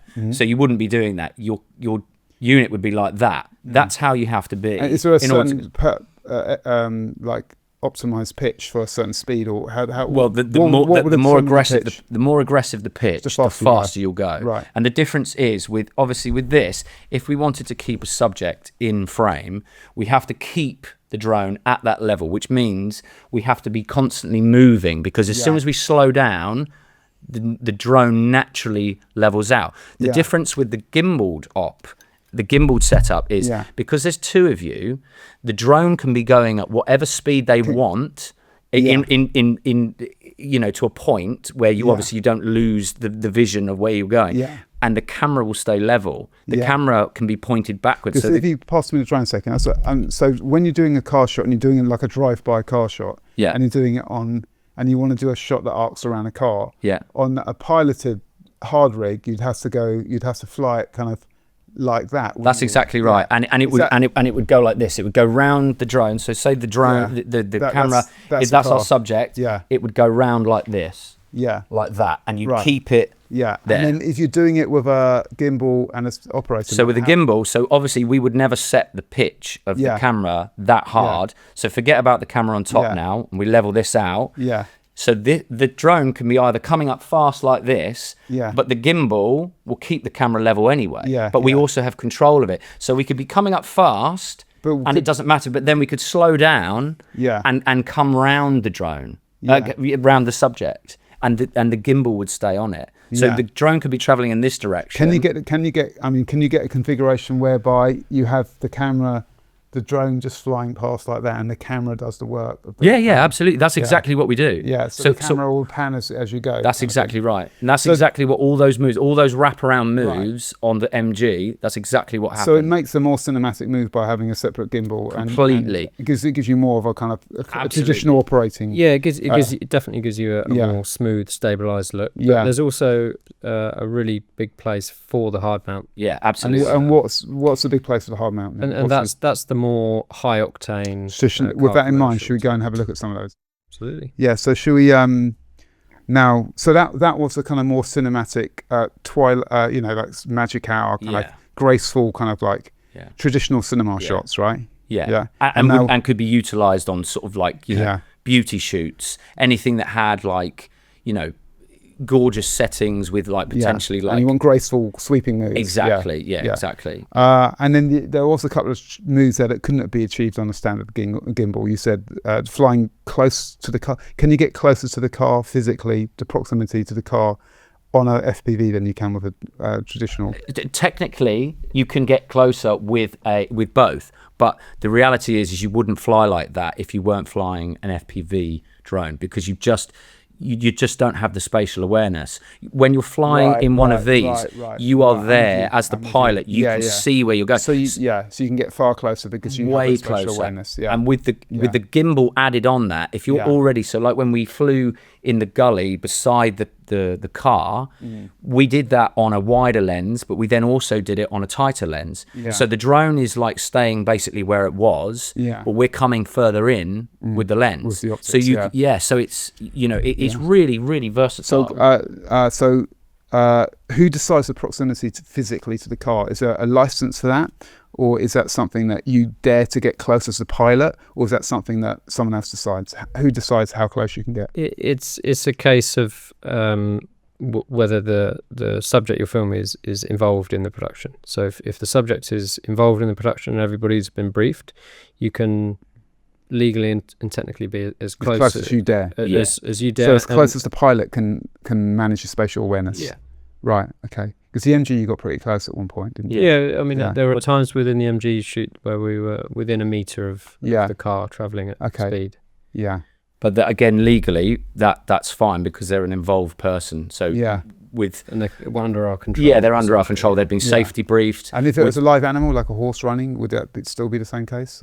I mean, obviously, animals are always subject to potentially freaking out. So my suggestion would be you can still do it, see how they react to it in the stage by stage. But also get them used to it, but also probably lens it up a bit, rather than risk it. You don't want to risk, And what about the stability on the longer lenses with? Still fine, as long as you're not like. I mean, we've flown up to what 85 mil. 85 mil on Super 35. Yeah. It's fantastic. Yeah, great. Let's look at some other work. What should we look at next? Is there? Oh, high octane car. So should we get? Let's do radical. Radical. Here we go. So this is the hard mounts drone, more octane kind of camera work. Yeah, absolutely. Yeah, this was actually shot with a small. So that shot back there. Sorry to butt in. There's a shot where the camera whip pans round as a car. That was how was that done on the hard mount? So can you? Yeah, absolutely. Yeah. So a shot like that, you would fly. I mean, when you're chasing cars, you're typically running like really high up tilt, meaning the cameras are tilted back quite far to give you the speed. Yeah. But for a shot like that, you would sort of race towards the subject, and then you would very quickly sort of yaw round. Sort of using your yaw. If this is your car, you would very quickly sort of yaw round. And try, it's still called yaw round. Yawing round the subject, while still maintaining the subject in shot. And is that quite a skillful maneuver? It's very difficult, because there's a lot of timing. Yeah, I was going to say, to get the time, even to do a whip pan on a fluid head to get that car in shot is quite skillful. To do it on a drone, I would imagine, is way harder. This is why it's one of the reasons that you have to put in so much time into this. Is it like learning an instrument then, when you just sort of have to practice a little bit every day? All the time, and obviously we love to do it, but it's like you've talked before on other podcasts about your 10,000 hours. You've got to put the time in, and if you want to be good at it and progress, it's like anything. The more you do it, the better you become. Obviously, I think there is some people are better skilled at certain things, and I'm not suggesting that we are for 1 minute, but we've found something that we love to do and that we put the time into, and it seems that we've got some nice results so far. So well, so you follow your passion, don't you, in life? So that shot there, We can't go back. We have to let it play. Well, you get very close to the car. It looks like you're like half a meter away from the car. Yeah, was that a mistake or was that? No. So that was planned. I was actually flying. This was using a smaller unit. It was all right. So similar. So how many units? That's a good point. How many units did you use on this piece then? This was all shot on one unit on a. Oh, so it's all on a smaller unit. So what would be sort of this size, would it? Yeah, it's a bit bigger than that. So it was on a racing drone, which is right. So it'd be more like that shape, but it's slightly smaller. A little bit smaller. Yeah, a little bit smaller. And that's designed for high speed. Yeah, presumably. Yeah. And agility. Yeah. So that particular shot, it's coming up, isn't it? Brief the driver that I would be flying sort of very close to his wing mirror. Yeah. And at the time that the shot happened and we were all in the right place, I was actually managed to fly between the wing mirror and his helmet as he came out of that corner. Right, so let's look at that. Is that coming up? Yeah, it's just coming up now. Just point it out for us, will you? Between the wing mirror and his helmet. Yeah. And that's mental. So it's just coming up now, I think. How much testosterone was on set on this occasion? Quite a lot, I would imagine. Yeah, that's it. Yeah. And even though the driver was a professional racing driver and he'd been briefed and everybody knew what was going to happen, it still comes as a quite a shock. Yeah, comes as a bit of a shock. Yeah. Great. Okay, so that's hard mounted. That's really total kind of control, driver control, kind of in pilot control. Yeah, so you can it's really like fighter pilot. Yeah, exactly. Okay. So what should we look at next? Should we go? So if you did car throttle, because that was a mixture between the two. So we went between Cinelifter, like gimbal to Cinelifter, which the start is. You can see this. This is all Cinelifter with a gimbal on top. So that's a sweeping cinematic, operatic. Exactly. Kind of. And then we went into hard mount, and it was actually that. That's the hard mount. So that's the hard mount. Yeah. And that's obviously gimbal to Cinelifter again. Okay, yeah, it's good that you break this down. So this is hard mount again, so you can see how aggressive the move can be now. Yeah, and you're pitched over, and again dropping down into the shot. Yeah. You wouldn't be able to chase a car like that on a standard, like on standard drone, and you just would be much further away, and you just wouldn't be able to and back fly. To the hard mounts. Yeah, hard mount again. Yeah. I'm really seeing the difference now. You explain it. Sorry, you were going to say something. I think really what FPV allows you to do now, looking back at this piece, is it just allows you to be further into the action than a traditional drone would allow you to. Yeah, in the line of the action kind of thing. Yeah. It's a more visceral experience, isn't it? Absolutely. I'd say like a normal drone is more cerebral, more kind of godlike. Absolutely. And a FPV is more kind of like a sort of swoops like a bird of prey, doesn't it? But then it's like in the action, like kind of an animal chasing down the hunt or something, But that's why the stabilized Cinelifter is that perfect hybrid between the two. Obviously, there are limitations to it in what you could do. So you wouldn't be able to do a move quite like that with a gimbaled Cinelifter, but it's the balance, it's that crossover between being. That's the MG job as a gimbal. It's that crossover between being, as you said, completely visceral and right in the action, but being able to be in the action, but then also having it slow it down, smooth it out, and make it more cinematically pleasing. Okay. So should we move away from cars now? By the way, cars is a natural bedfellow for FPV drone, isn't it, really? So that I would imagine a lot of car stuff have an FPV drone on the shoot, just to get those difficult. I mean, this is an example of that, right? Because they got a Russian arm there. Yeah. So this is the car shoot that you got brought on the back of the shoot. How did it work? Yeah. So that was can't even remember. And do they use any of your footage in the final piece, or do they just want it for BTS? No, they used it in the final piece. Yeah. They loved the fact that there was like this sort of BTS element. They used that, and Car Throttle used that as well. But then also in the final piece, there was they little shots of all the visceral it cut surprisingly well, actually. It was brilliant. Between the two. It was really good. And how does it work kind of politically when you're second unit coming onto someone else's job? What's your strategy of ingratiating yourself with them?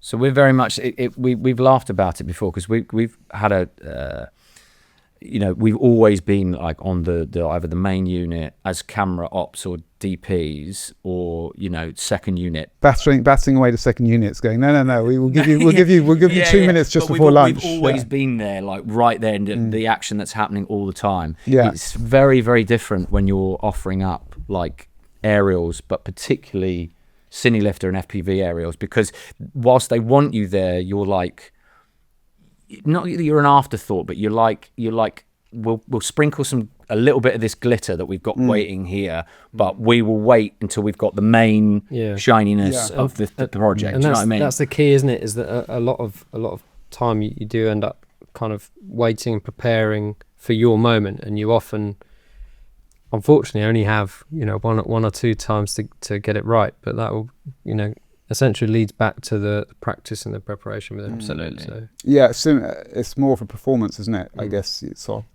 It is, but it's like right, we're ready for you now, perform, go. Yeah. And you're like, do it. And you're like, okay.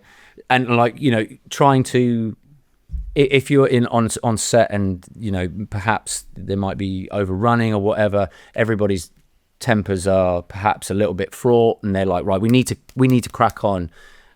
You're like, okay, with the best will and intention, like we need to, you know, you have to safety checks. You have to be careful, because you don't want to make anybody wait and annoy anybody, but equally there are protocols that you have to follow to make sure that people are it's that safe. balance between not picking up your part too much, getting it done, but doing it safely. I absolutely get that. Absolutely. Okay, so let's move on to some other work away from cars. I think we've done cars now, haven't we? Do you think? I think so. You could do the Polo. I mentioned Polo earlier, so we should have a quick look at it. So let's get Polo up. Actually, you can talk a little bit about that. So again, I like the story. The only thing is, you know, it just makes me laugh that you have these like models and they just look like models, don't they? Do you know what I mean? It's like, if you use real people in that situation, it will be like quite an interesting piece. But the models are they're so unconvincing in their roles, aren't they? Do you know what I mean? It's like, it really did make me laugh when I saw this. It's quite cool to see they used one of our shots as the opener for this.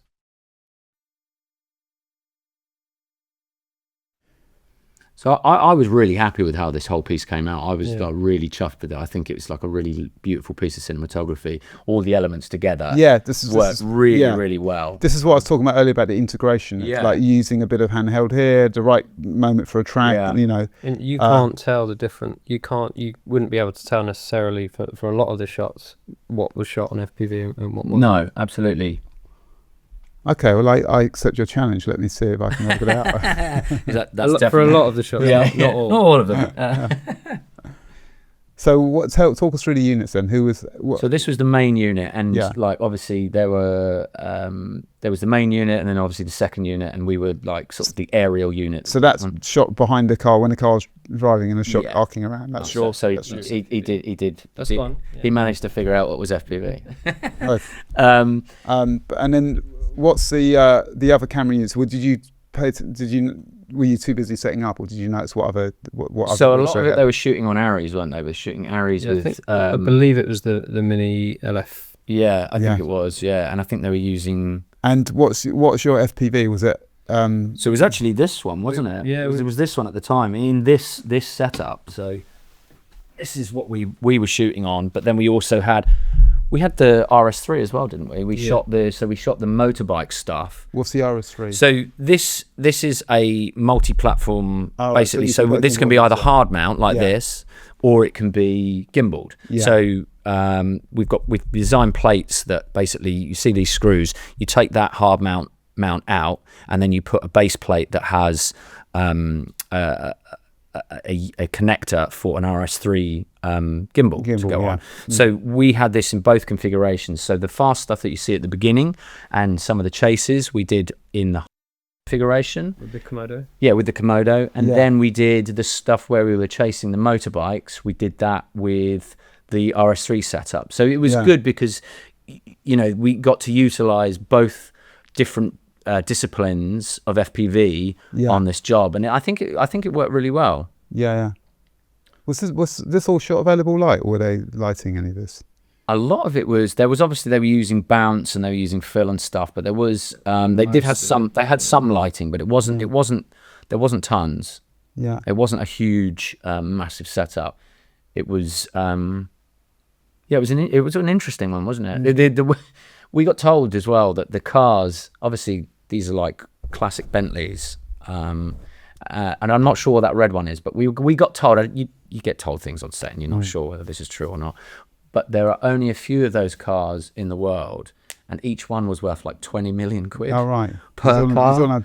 So we're like, so just as we're like, yeah, we're gonna fly, it's gonna be fine. They're like, oh, just so you know, there's like 40 million quid sat on the track, and you can't insure. Don't crash it. No, I mean, they're uninsurable. Yeah, when it gets to that price, you can't really insure it. So just so obviously that adds like a little level of just before you turn over. Yeah, exactly. Yeah. Oh, by the way, so can we go to G-Shock now?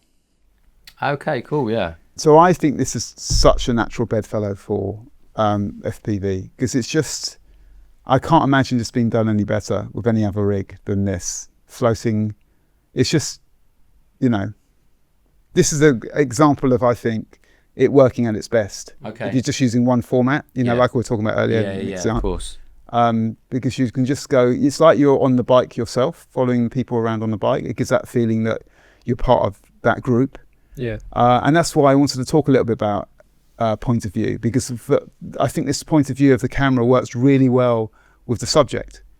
You're kind of at their level. Sometimes you swoop over the top of them, but you're kind of with them. You're in their scene. You're in their group. Do you know what I mean? And that just really feels intimate. And the problem with the temptation of FPV drone is to do this like gamey kind of moves that sometimes take you out of the emotions a bit, because they're too gamey, or you do these massive kind of like omnipresent moves from above, and then you swoop down and stuff, which is great for aspects of the storytelling. So this is why I think after we've watched this, I think we should watch Never Too Late, because I'm about to talk about this. Because I feel like that is from all the things that you're saying. I feel like that is the kind of the hybrid of what you're talking about. We're using longer lenses. Although it's not a one shot like like continuous movement, and it cuts it up, but it's using those shallower depths of field, and it's much more emotive. I'm glad you said that, because that's exactly what I was hoping we could do. So Never Too Late, because this to me feels like really good storytelling. We'll get it up. You start off on a high observational thing, you hear the voiceover, and then you start coming down and you end up on his eye level. This is it here playing. So talk us through this. So this piece of work, I think, is a perfect hybrid of what we've been discussing about being far more emotive, like coming in and using different focal lengths and different depths of field. And I feel like it's that perfect hybrid of FPV and FPV Cinelifter gimbal, the moves that can be created and without losing any dynamicness. There's so many elements of this that I think are lovely. Like just the start, it was quite a sizable unit. It's the drone that we've had sat here with the red. If you want to lift it up. Yeah, so it was this unit that we used for this, and we used this with a smaller gimbal. We used it with the RS3, and the beginning shot you saw, it was coming through a canopy like this. Yeah, it was about a meter wide, wasn't it? So just fitted through. Yeah. And you're flying this. It's quite slow. The flying. This is real speed. This is how fast it's moving. So you can fly at that speed. Then you can fly very. Yeah, but in a gimbal setup, you can do that because you've got the camera on the drone, and the camera that the viewer is seeing are two separate units. Yeah, right. And the drone can be traveling in this direction, but the camera can be pointing here, or can fix on the subject like this. So the drone is now facing away, but the camera is pointing at. So with a traditional drone, because you don't have that visual awareness, that spatial awareness, you wouldn't be able to get as close as you did with this drone, right? Technically, I mean, this is all drone. This is all drone. This is all this is all bad boy, yeah. With the red on it. Yeah, because you're pretty close to him there. Yeah. By the way, I love this bit here when he rips the leaves. It's great, isn't it? Well, he's talking about being kind, and he's like, "Rah, I'm going to kill the leaves." So that was the actor's he kind of freewheeled on this. Yeah. But we really liked it because he sort of just did his thing, and it's lovely. It was really nice. It was really lovely. I just like the simplicity of it and the fact that it works really well with the voiceover. See, this for us, this was like a total happy accident. So you see all that. Yeah. That was That gift from the gods. Yeah, it was a gift from the gods that we were just like, oh, thank you so much. That is beautiful. It was like really wonderful. Yeah. Yeah. Very good. Can you do a handover with Yeah, absolutely. So you could start with a handheld shot, kind of holding the drone absolutely. and then just let go of it and it fly away. This is what I wanted to speak to you about earlier. So when you were talking about that sort of that integration between FPV drone and camera, so they're already utilizing that in shots and in things, particularly with like say a setup like this. You could potentially change this, that you would put some handles on this, and you could do, obviously with this particular one it's not gimbaled, so you probably wouldn't do it, but essentially something of this size or maybe a little bit bigger, you could put hands on, like grips, and you could have your gimbal working, and then obviously with everybody being safety briefed, you could move it around, and then the drone could just take off seamlessly into, so what seems as a one shot is then into like a high wide and a develop into, you know, there's loads of applications for it. Yeah, you know? Interesting. Unfortunately, we don't have an example of that. No, we don't. Although there was what's that film that they did it in? It was more hard mount that they then went into. Ambulance. There was ambulance, and there was also that Dwayne the Rock film. I think it's called Red or something. They basically they dived. It was like, I think it was in Italy. They dived down and they flew behind the car, dived in, flew behind the car screeched round, then it came in, and then somehow it transitioned into just the rest of the shot. Okay. I don't know how they did it. So now we're going to talk about the design work of building these things, these contraptions. Here you are at work. Okay, so this is your CNC machine, is it? Yeah, this is one of the machines. And this is the one you built yourself? Yeah. So the great thing about this setup is that Charlie, the original CNC machine that he was using at the time when it was just the one machine, he was like, we can't do what we need to do on the machine. It doesn't work the way I want it to. It doesn't do what I need it to do. So he used the old CNC machine to make the new CNC machine. So you're building the parts and no, you're not. That's something else you're doing. Yeah. I was thinking that's footage of the old CNC machine building the new one. No. So what I actually ended up doing was designing a CNC machine. Yeah.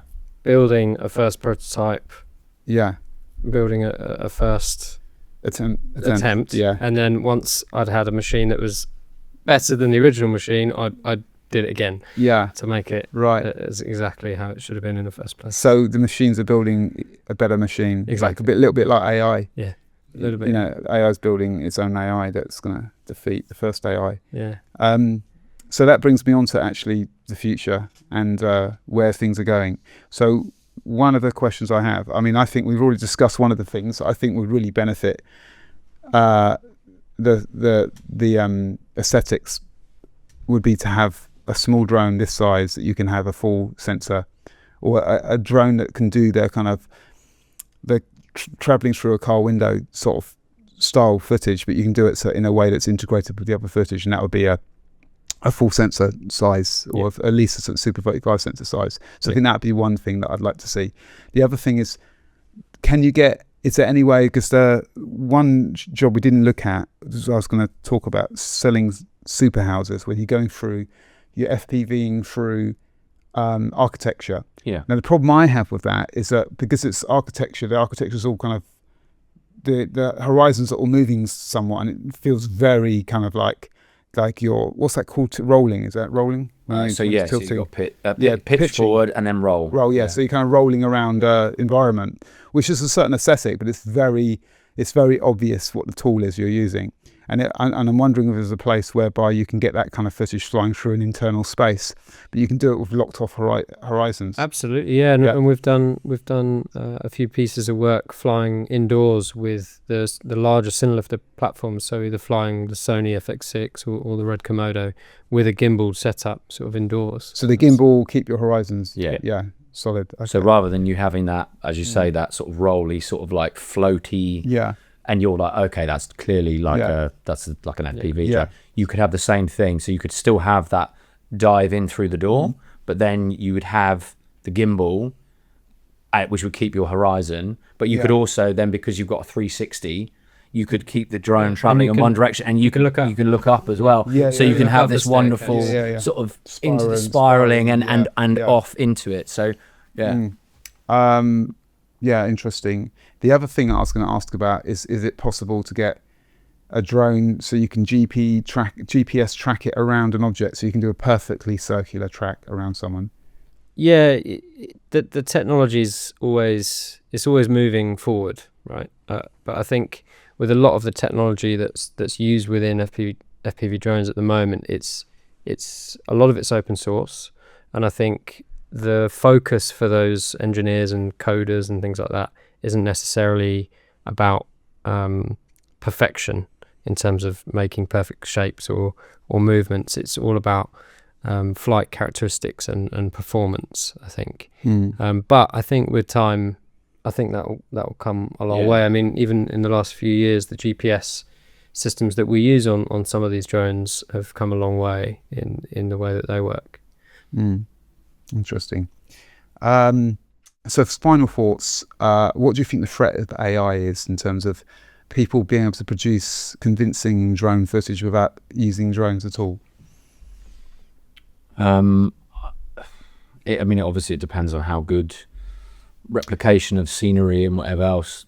Have you heard of, there's a collaboration called Fuse. They're on Instagram at the moment, and they basically do car commercials, and they're totally disrupting that area now because they're doing it all in Unreal. And I think Fuse is a combination of a experienced car commercials director and an Unreal artist. And the stuff they can do is pretty breathtaking, and it looks real.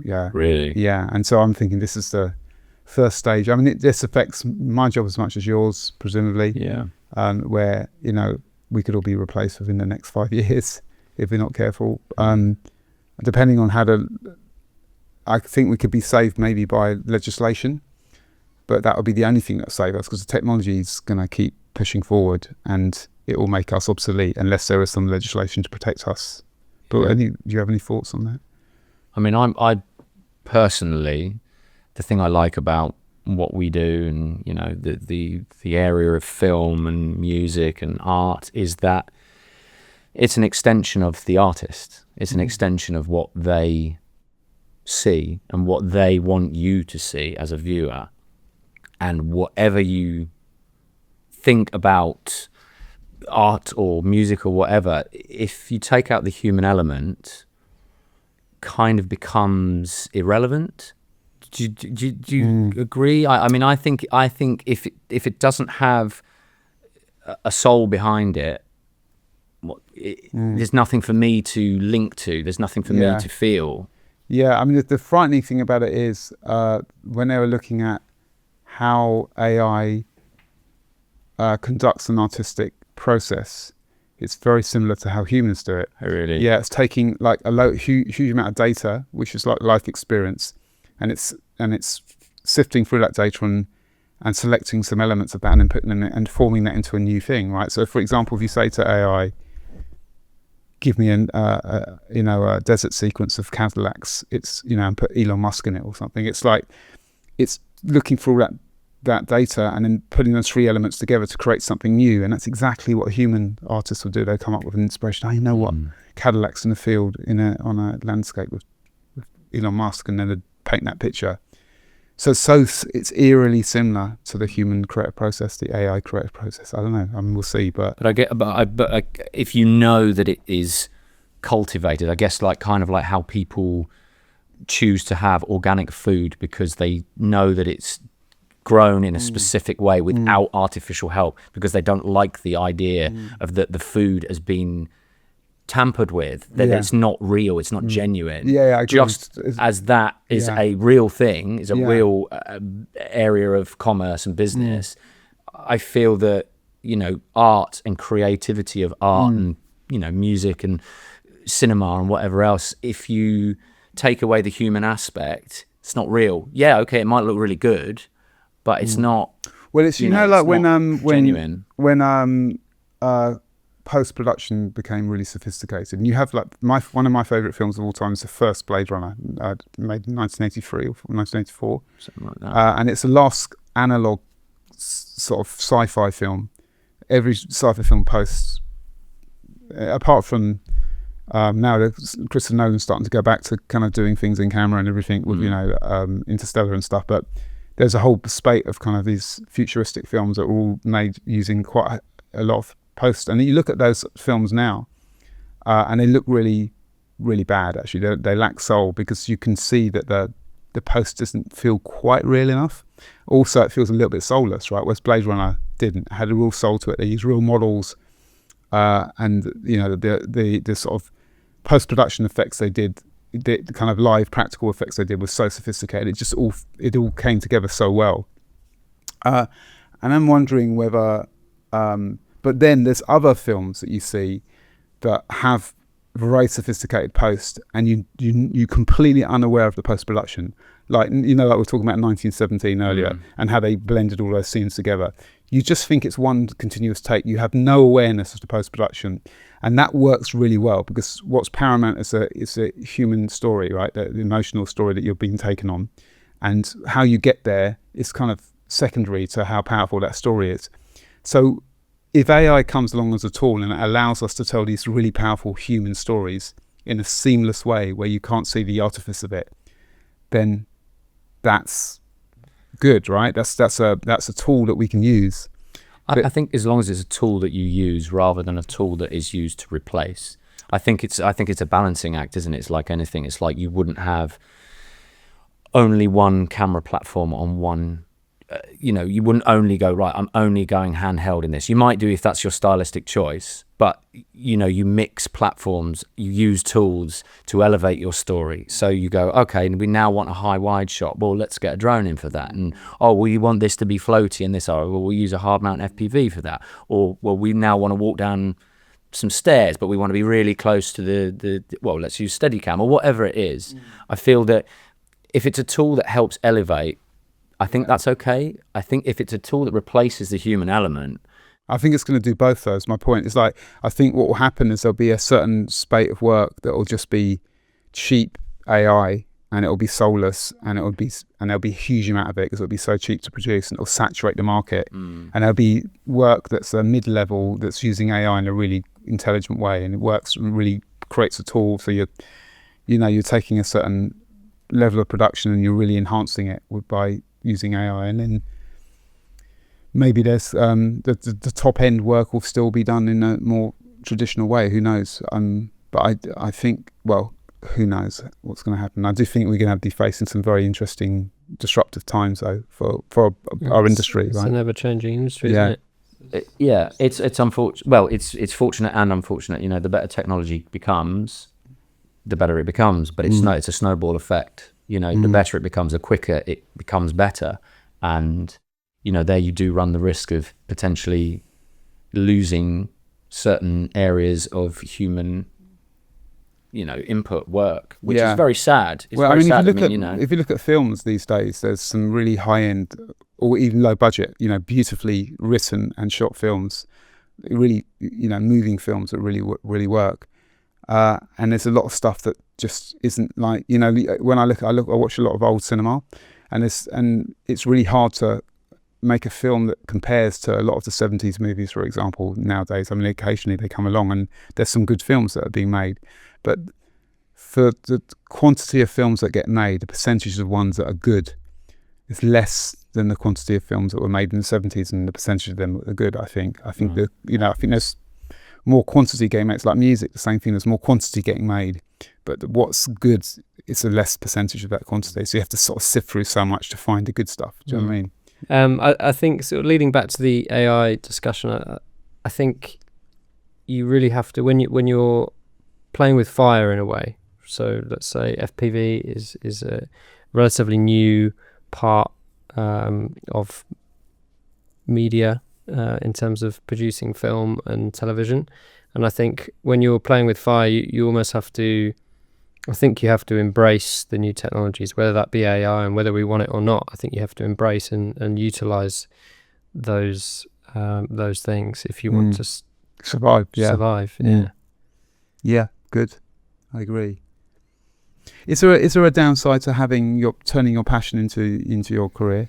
Professionally, I don't think so, because you put your heart and soul and you put everything into the thing that you love, and if you can make money doing the thing that you love, I think that's an amazing thing to have.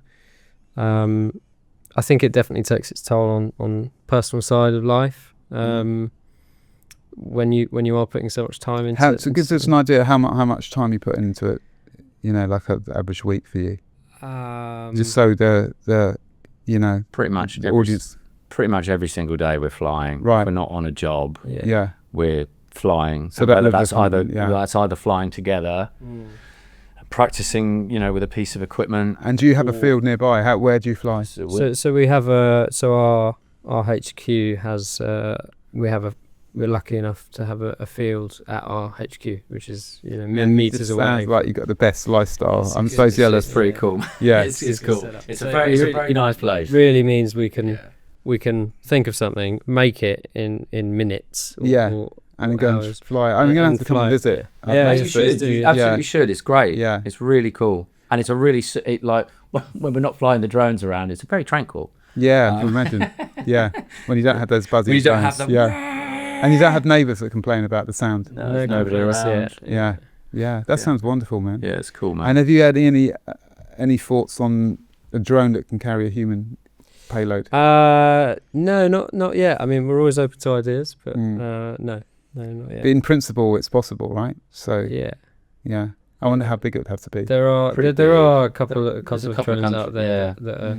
It's the battery life. The main thing that this industry is limited by is battery technology. Right. Is that? And there's going to be so much development going into that. There's already tons of development. I mean, that's what Elon Musk is saying. Is the battery technology as a whole, it's going to be, changing the world. Absolutely. He reckons it's actually going to be more impactful than AI. Really? Yeah. He was talking about this the other day. So it's more significant. Not significant, but he was saying it's a bigger industry. It's going to be a bigger industry than AI. Yeah. Because it's going to be so essential to everything. Yeah, exactly.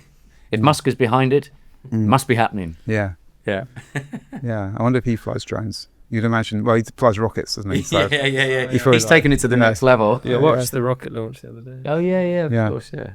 It's interesting. Did you get any thoughts? God, you're the person I'd be really worried about. If I was a business partner, I'd go, don't show them a rocket launch. Fuck's sake. Yeah. That is the thing, there's always that element of we should do this, how far do we go with this? I'm like, cool, man. Who's the sensible one and who's the more ambitious one between the two of you? I think we've got a good balance in different areas. We balance off each other really quite well as friends and business partners, and it's a good balance to have.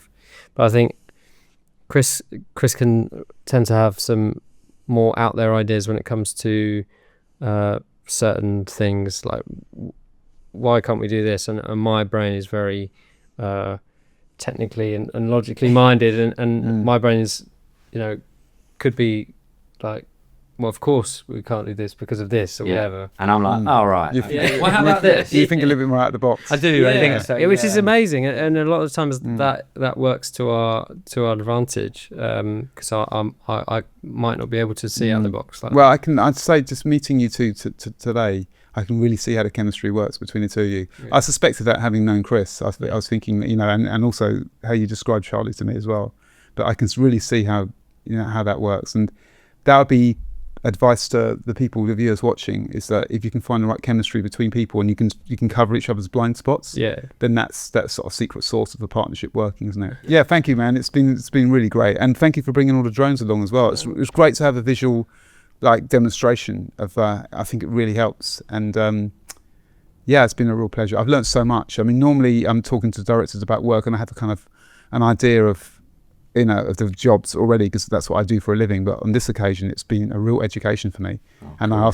I asked loads of questions because I really didn't know. So thank you so much, man. Well, thanks for having us on. Man. I think the viewers are going to love this one. So it's been a real pleasure, man. Yeah. It's cool. Thank you, man.